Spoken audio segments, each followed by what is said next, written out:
Welcome to the League of Legends Champion Spotlight, featuring Fiora, the Grand Duelist.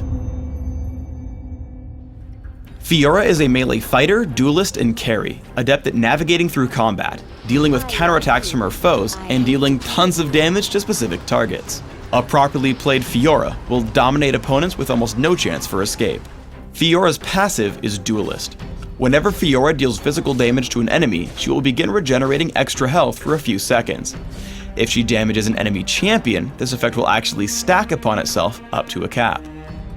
Lunge causes Fiora to dash to target enemy, damaging it on arrival. Lunge can be used a second time to dash again to the same or a different enemy before going on cooldown.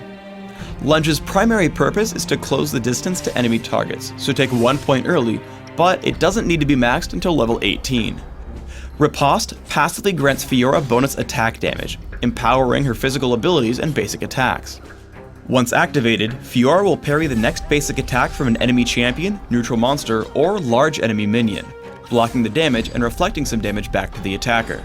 The passive damage and active blocking make Riposte a must-have at level 1 for jungling, while maxing it by level 13 gives you great fighting power.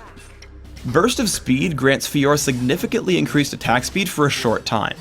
While this buff is active, Lunge and basic attacks grant Fiora an additional movement speed buff that stacks up to a cap. Additionally, kills and assists lower Burst of Speed's cooldown. Due to the amazing speed bonuses, Burst of Speed is Fiora's most effective form of damage increase, so max it by level 9. Fiora's ultimate is Blade Waltz. After targeting an enemy champion, Fiora dashes around, striking all nearby enemy champions at random. She can hit the same target multiple times, but repeat attacks deal reduced damage. Additionally, she will always come back to hit her initial target with the final blow. These strikes also apply on hit effects such as Lifesteal and Black Cleaver's Armor Shred.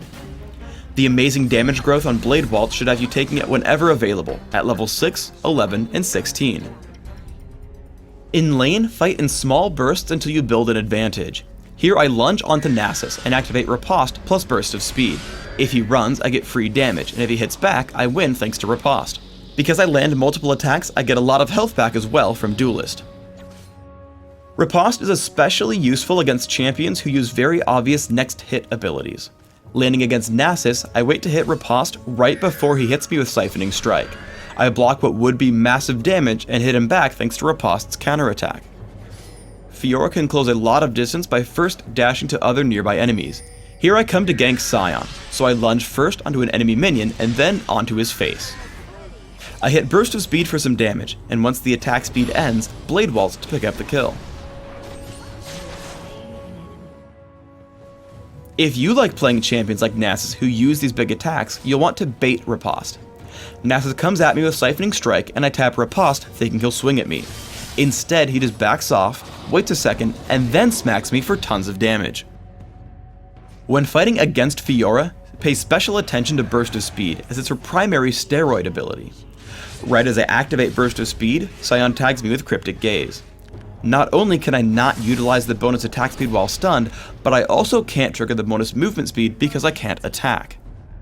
Be careful when choosing the first target for Blade Waltz. Fiora will return to strike your initial target with its final hit, and good players can use this against you. Here I make the mistake of targeting Jarvan near his turret. He flashes to his turret and hits me with Cataclysm, completely locking me in turret range until I die. Because Blade Waltz benefits from Lifesteal, you should wait to use it until you've taken some damage.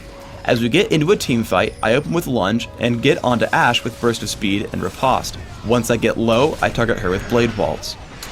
It takes me out of combat, so I stop taking damage, heal a lot of it back, and then continue fighting with a new, much larger health pool. For runes, your focus should be on dealing as much physical damage as possible, while also being able to survive in battles. Because of this, I recommend armor penetration marks, flat armor seals, magic resist per level glyphs, and flat attack damage quintessences. Masteries should serve the same end. Deal as much damage as possible, but make sure you can survive melee fighting. I recommend 2190 masteries, taking all the standard physical damage increases in offense, plus bonus armor and health in defense. For summoner spells, take Smite if jungling, and consider summoner spells such as Ignite, Exhaust, Ghost, and Flash. In Classic, your item goal should be to gain as much damage as possible while also picking up some lifesteal. Open with a Vampiric Scepter when jungling, or otherwise, grab Cloth Armor and 5 health potions. Take a Wriggle's Lantern and Berserker's Greaves as quickly as possible. The major items to take here are Bloodthirster, Infinity Edge, Yomu's Ghostblade, Last Whisper, and finally a Frozen Mallet. In Dominion, you want an almost identical build.